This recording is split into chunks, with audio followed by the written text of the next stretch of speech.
Hey, welcome back to my channel. So today we're just going to discuss a few things in no particular order. Being raised by a narcissistic mother, the impact it's had on me with making friends with other women, my relationship with my daughter, and just some other things that I really have been wanting to talk about, but I haven't gotten around to it. I recorded some videos the other night while my daughter was asleep in the dark. I may get around to posting it, I may not. But yeah, hopefully this will help you in your journey, in your no contact journey, or trying to get there, or help you in some way.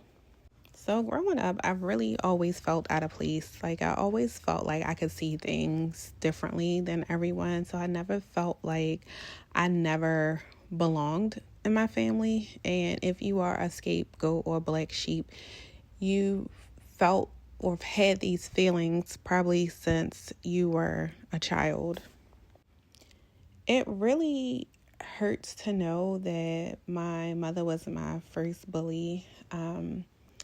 It hurts to know that she never liked me. She never wanted me to succeed or do well or do better than her.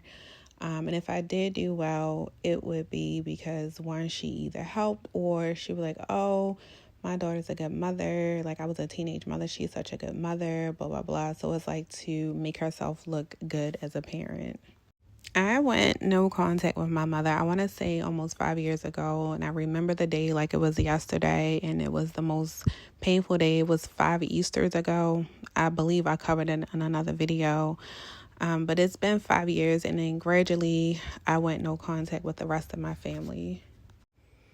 I went no contact with the rest of my family because they began excluding me because I pulled my energy back. So because I pulled my energy back, they just stopped including me in things, including not being invited to a wedding, to a niece that was more like my sister, to a niece that I felt like I loved her as if more so she was my daughter than my sister. You can imagine the pain, but I kind of wasn't surprised in a way because she started moving a little differently. She started excluding me from things. And just over the years, just some of the comments she would make, it started to add up and it made sense. And I do want to add that we did not have a falling out. Again, because I pulled my energy back, I started implementing boundaries. So when I tell people that I'm no contact with her, like people are like, what? Like what happened? Like you used to go to bat for her. Like I was telling my cousin this. She was like, what? Like you literally would get in a fight over this girl to defend her because, she was my world and her kids were my world. And I ran into a friend of hers and, I think she made a comment, was like, oh, she was heartbroken, but she understands. And I just was like, oh, okay.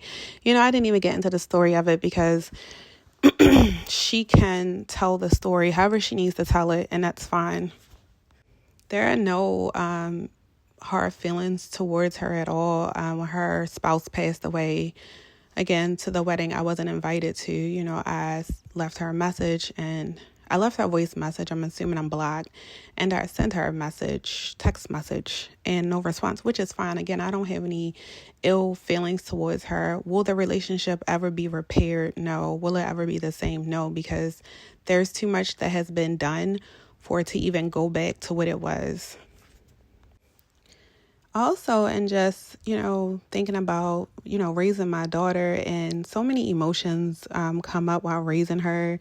I think about a time when I went to my sister's father's side of the family reunion, and how her family, and particularly her older cousin, bullied me while we were at dinner.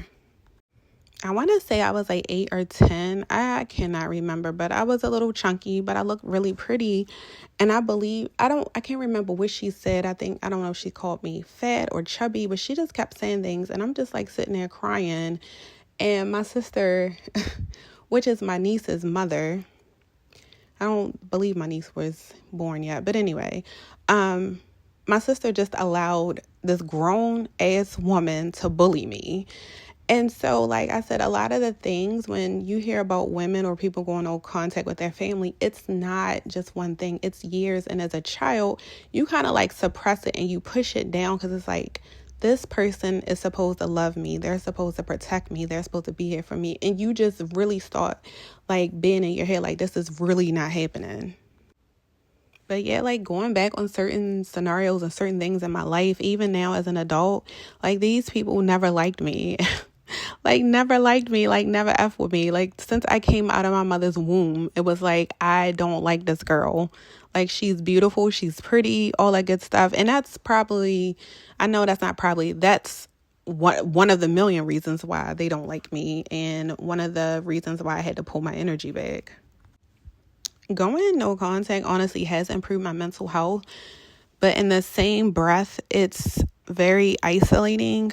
I remember when I first went no contact, so many people had opinions about, oh, that's your mother or that's such and such. And now it's to the point when, when people ask about them, I'm like, oh, they're fine. And that's it. Like, I'm not giving you a whole story. People don't deserve your story, right? And sometimes if it's a family member, they'll ask and I'll be like, oh, they don't like me. And that like shuts it down. Oh, why do you say that? Because they don't. And that's the reality of it. And oftentimes when you just make it that simple, is it harder for people to grasp that idea? Yes, but that's the reality of it. So yeah, when I tell people like, oh, like a family member's like, we had a conversation about it and I say, they don't like me, I immediately think about that song, I Don't F With You. And I'm quite sure, that's how they feel. They've always been that way. And I've accepted that. That's the thing about coming into yourself and accepting things for what they are. I know my therapist, I haven't been to therapy in so long, but my therapist was like, you have to accept things as they are, not what you want them to be, but what they actually are. This person does XYZ. This person does XYZ. And if they do this consistently, okay, that's who they are. And it's not to be mean. It's not to be angry. I've accepted them for who they are and I've moved on. Is it hurtful sometimes? Absolutely. Like I would be lying to you to say that it's not hurtful at times. So, but yeah, when I tell people that, I like sometimes like when I tell them, yeah, they don't like me, I like to like watch them squirm or see like the wheels in their brain like turn like, oh, what can I say to that? Like, oh, what? It's also isolating when you are no contact with your family because the people that know that you are no contact with them, they start to feel like, oh, wait a minute, am I on the chopping block, right? Because dang, if she can cut off her family or, cut off her mama, I might be next on the list. And so they start to feel uncomfortable. And then the people who don't know your story, they feel your energy is a lot different than theirs. And so navigating relationships, and I'm not talking about romantic relationships, or I want to say maybe interacting with people, is so different now with the type of energy that I have, growing more enlightened, still learning more about me and accepting me where I'm at. So yeah, it gets complicated. And then like, when you have a narcissistic mom, your relationship with women is so like, it's like a mind F. I think about times like at my old jobs, like older women that I felt like I looked for a mom like figure, but I wasn't getting it from them. And I never really thought about that until like, recently. Like I looked towards these women to be like a mom figure. I felt like that's why I became so close to my mother-in-law, even though my mother-in-law is very unemotionally emotionally available. That's the word I want to say. She's emotionally unavailable to a degree, but that wasn't my role. Like I've really honestly felt like she has some qualities that I would look for in a mother. Not everything, but she has some qualities that I would look for in a mother. Do I want her to be my mother? Absolutely not. But yeah, like I just think about my complicated relationship with other women in the workplace. There were a lot of women that just did not like me. I did not know what it was. I didn't know what I did to them. I think about my first job, my first corporate job. This manager, this black lady hired me, right? And then treated me like trash. I was getting so much attention from, the opposite sex, and was saying how pretty I was, blah, blah, blah. And she hated it. And then she hated that I had a child. She really wanted children. Like, I've gone through so much shit with women in the workplace. It don't matter what race. And so I kind of thought that was normal because my mom kind of was like hot and cold, and these women were like hot and cold. Now, I don't want to put everything all on my mother. My father was not consistent. My father was absent for the most part of my life. And yeah, so I am unpacking some dad stuff. And yeah, but I honestly feel like the mother wound is one of the largest wounds to have. And if you can get through this, you can really overcome like anything. I went through a divorce, and I went through a divorce and my grandmother's passing around the same time. And I felt like it like almost took, like it just took so much out of me. But unpacking the mother wound and then the family trauma is on a whole different level. I also feel like going no contact with my mother, going back to making people feel uncomfortable. Some people wish they could go no contact, but they cannot for emotional reasons, for other reasons that I'm unaware of. But some people do become envious when you do go no contact. That's a whole nother video. And the people that are no contact, y'all know exactly what I'm talking about.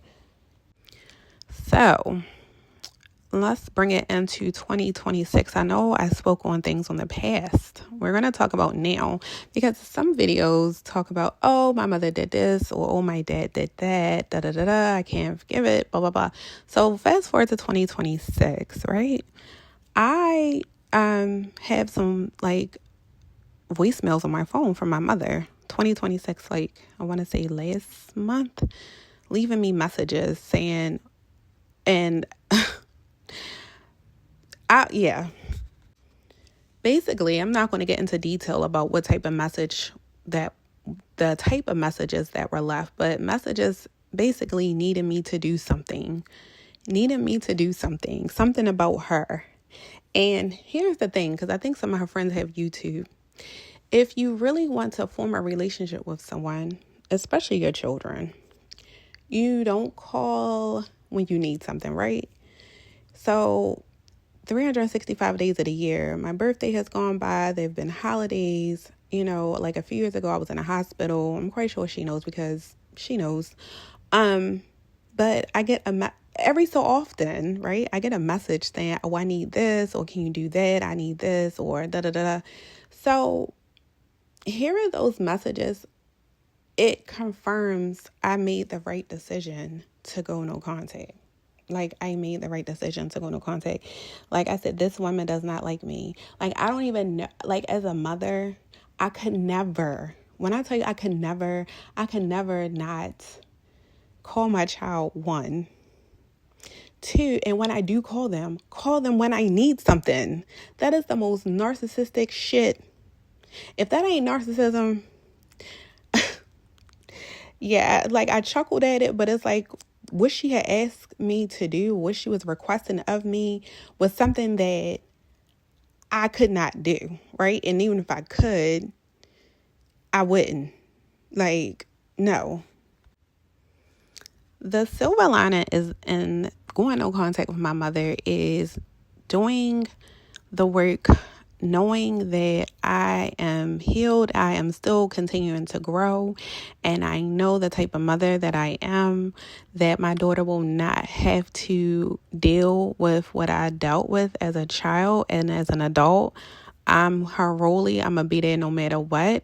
My love is unconditional. She will never have to do all kinds of performative things just for me to love her. She knows that I love her by not me only just saying it, but showing her that I love her. My mother will always tell me she loved me, but her actions did not always align. I realized that my mother has a lot of unhealed wounds from my grandmother and my grandfather, and I'm not angry at her at all in the least bit. I released her. I released the people in my family, because a lot of it's just unhealed wounds, and it's very difficult to process. It's difficult to fathom the idea that your parent or your parents are the way they are. I'm not excusing their behavior, but I've released my mother, especially because I think about some of the conversations her and I have had, and she would say that my grandmother, rest in peace to her, was jealous of her. And so my mother didn't have she doesn't have the brain to do the work. I know that sounds a little bit harsh, but she does not have that type of brain to do the work, nor does she want to. And to also add, I do feel like my mother is jealous that I'm a good mother to my children, because she didn't have a good mother. And it's in a crazy, weird way, I can see how she could be jealous because she didn't have the mother that she needed. So I definitely can empathize. This journey has been very transformative. It's enlightening. It's painful. It's not sunshine and rainbows. It's very heavy at times, especially being an undiagnosed neurodivergent person.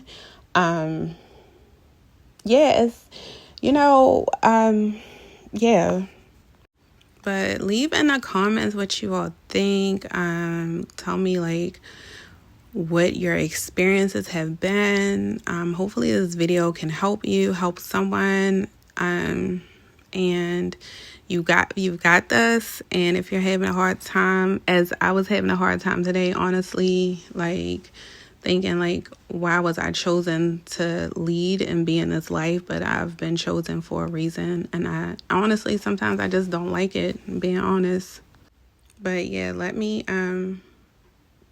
comment, subscribe, all that good stuff, and hopefully you all can let me know what you all think, where you are in your process of going no contact. Have you noticed people act a little differently towards you since going no contact? I really wanted to touch on the friendships, how all of the fake friendships I had just fell off since going no contact with my mother.